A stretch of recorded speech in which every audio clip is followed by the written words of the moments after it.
Hey, what's up guys? So I'm here to show off the new Moon Cats, or the Moonlight Cats, whatever you guys want to call them here in the TCG. Whatever they decide to name them, because they'll probably change the name like 500 times. Anyways, I got a few replays that I want to share with you guys, and they're all kind of different. It all has a different like win mechanic, and there's a reason why I'm showing you guys these ones. There are other ones where it's just literally you summon one monster and you attack and make a game, but I liked these replays. I was still learning, so keep in mind that I didn't really realize how to deal with Mirror Match. In Mirror Match, you definitely want to go for a Dancer's Effect against the cat. One great play in this deck, though, is when Moonlight Blue Cat dies, you instantly go for Tiger. Tiger can resummon Blue Cat. That's a really strong play, I feel like, in the deck, and I didn't realize that. Well, I realize it now, but, you know, I had to see someone else do it. I had to see the mechanics of it. But first off, I know some of you guys are wondering, is this a good deck? The answer is no. As of right now, there's no way this stands up to Pepe. I matched up against Pepe, and you want to know what happened? He summoned a bunch of monsters, I activated Poly, didn't go through, I lose. The deck doesn't have enough sustain, nor does it have enough stun to actually make it so your opponent cannot play. And it has this idea that it wants to be super strong against pendulums, due to the idea that you can keep on attacking a bunch of times with your monster, and you can boost it up to ridiculous amounts of attacks. Now, fortunately here, you could see the good mechanics of this deck, which was basically, I was able to return a bunch of cards that he had. Sandstorm Air Force is actually a pretty cool card. You to move everything to face down defense position, and then they can't change. And what's cool with the Moonlight archetype is you can attack everything multiple times. And with that, there is another card that lets you do piercing. It doesn't work properly right now. There's a lot of errors that go on, so a lot of these, well, these replays, I tested them out, they all work. I'm so glad. There are a few replays that just didn't work out. But these are the ones that I'm going to be sharing with you guys today. Like I said, a lot of these are just a little bit more interesting than others. This one was kind of cool because this guy had like a Beals Turbo deck. I remember when like, this thing was popular for like a week straight because me and Pink Reaper were playing. We're like, dude, Beals is the best card ever. And then 101 came out, and then Castell came out, and we're like, dang, this card's not even that good anymore. But, you know, for a while, like, it was so strong, right? But anyways, we'll talk a little bit more about some of the cards here. And like I said, I was just testing out the deck, so if you see some cards that aren't very good, I think you'll see like Hex Sealed Fusion at one point, which apparently doesn't even work in this archetype. But nonetheless, they have some decent cards. And the pendulum mechanic is more so just them for the like skills. Like they're just there, not scales, but like the skills that they can activate. They're not necessarily there for you just to pendulum a bunch of monsters. Yeah, of course you can do that, but like your goal is to poly in your hand and then poly again. So you can see that even though he had Beals, which was the card that this deck didn't really have that many answers to, other than, you know, going into the extra deck with like rank 4s, which, oh, like this was a real quick deck. Like I'll show you that, like the terrible deck profile in just one moment here that we were messing around with. It was basically the stream built it, so if anything's bad, you can completely blame the stream here. Now, it was interesting to see someone play Gladiator because I didn't think that this deck was very good.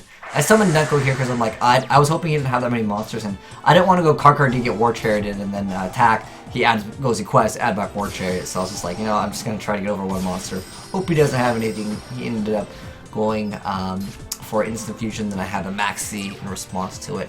But you can kind of see how this deck can play. I was messing around, like I said, with a lot of stuff that is not that great. I don't think Fusion Gate is actually that great of a card in the archetype. The Pendulum actually lets you use it, but I figured I wanted to make the deck as fast as possible to compete with Pendulums. And I'm talking about like Pepe, like the tier 0 one. Interesting enough, he had Rafflesia here. I think he already used Bottomless. It kind of sucks. When you go for Rafflesia, I don't know if he drew Bottomless or what, but you know, there are some other cards that you can play, like, oh, well, I mean, what is there? There's like Trap to Trap Night. There's a few decent cards, but he ends up quitting right here because we go for an extensive play right here. We still had a poly play over here, and what we had is the Moonlight Wolf. So the Moonlight Wolf's effect is pretty good. If a Moonlight monster you control attacks a defense position monster, you to inflict piercing damage to your opponent. And when you combo it, here, let me just go ahead and show you some of the cards, and we'll just briefly talk about it now, because now that you guys can kind of see how they work, and you can see like they can OTK, and there's a little bit of mechanics you guys can learn how to kind of counter the deck through this. But I want to talk about like the cards. So how the archetype works. Like at first I thought that like Moonlight Panther was just a card that you would just, you know, you poly, you go for like Moonlight whatever, and use 2 Moonlight monsters, and then you just use the Panther, which I thought was just like an effect monster. how the deck works, if you guys haven't seen it from the gameplay, I don't even think we busted out anything higher than the Panther Dancer. This card is actually more difficult to pull off than I thought. It requires either multiple turns or you're running a card called Fusion Recovery, which actually is really, really good in the deck. I didn't even play any copies of it because I didn't realize how good the card was, but like I said, we'll talk more about some other cards that will be great.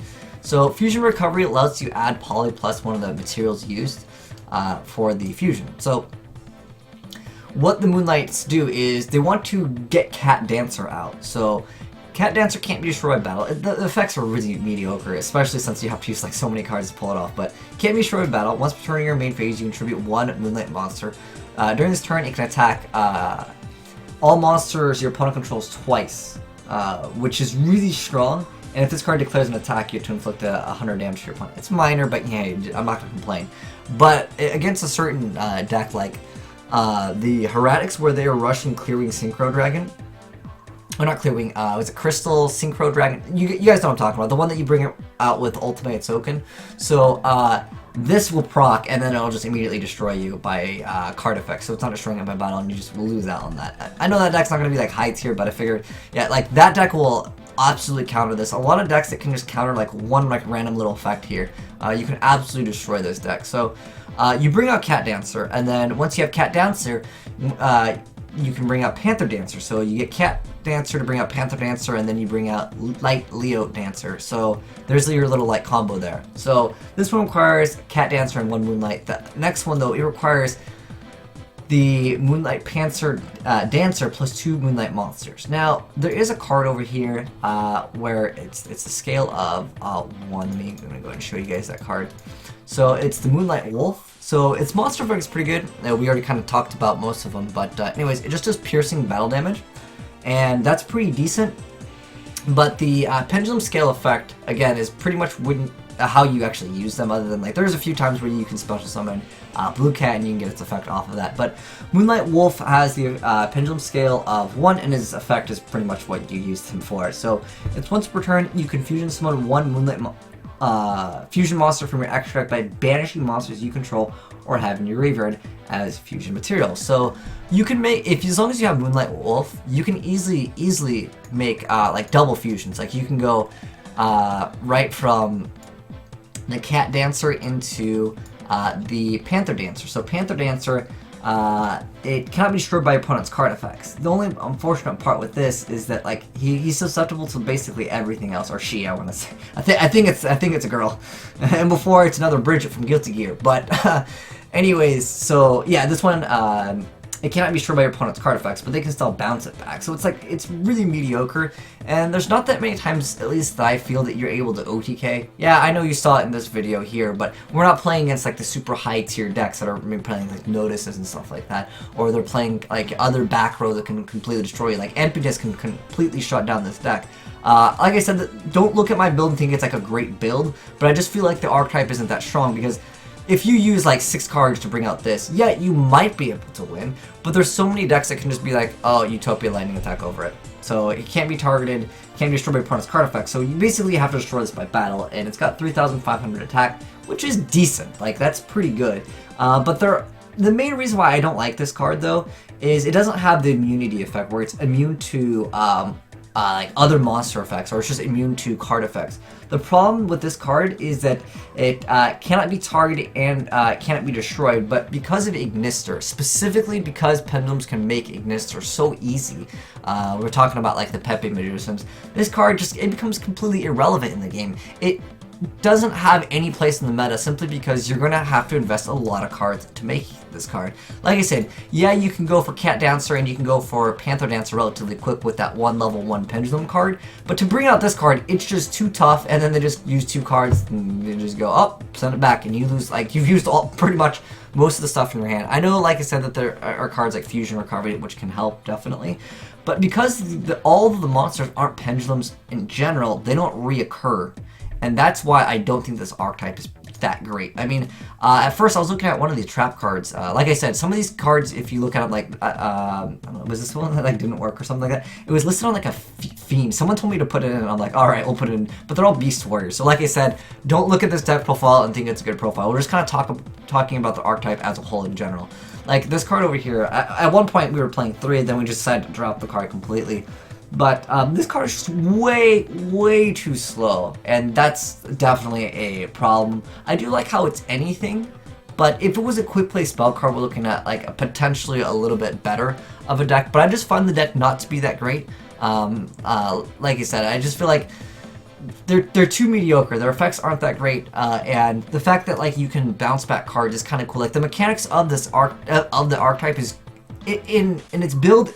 In theory, it was cool because you can keep on, you know, attacking stuff multiple times, and then you can use that card. I think you saw me discard it like twice, where it's like it gains 1,000 attack, and especially when you have this monster. Is it? I think we brought up Panther Dancer and it had like 4,800 attack, and then it could attack multiple times, and it was doing piercing damage. Like you can do stupid stuff in this deck, but it's not going to happen, and you're not going to be able to do this very consistently against a pendulum deck, because this deck doesn't necessarily OTK that fast unless you have like a super amazing hand, and even then you're using all of your cards, you're heavily invested into it, and they could easily negate it with like one card. You know how Yu-Gi-Oh is with this deck. But yeah, I just feel like their boss monster, it needed the immunity effect simply because of Ignister. I don't think this deck could be as potentially good as it could have been.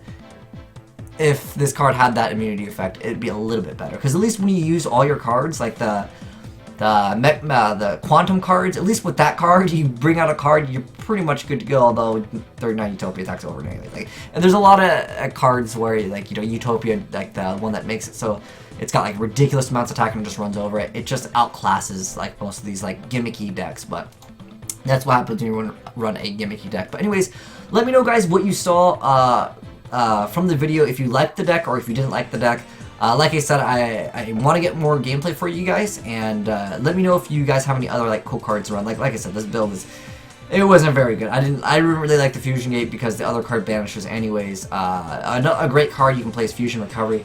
King of the Swamp was pretty great though. It let you speed up the deck. And you see us playing card D because one problem was that like you would make one fusion, right? You'd use, you know, 2 Moonlight cards and the polymerization. So that's 3 cards just to even bust out the first card. So that's if you're going first, that's more than half the cards in your hand. You're left with 2 cards.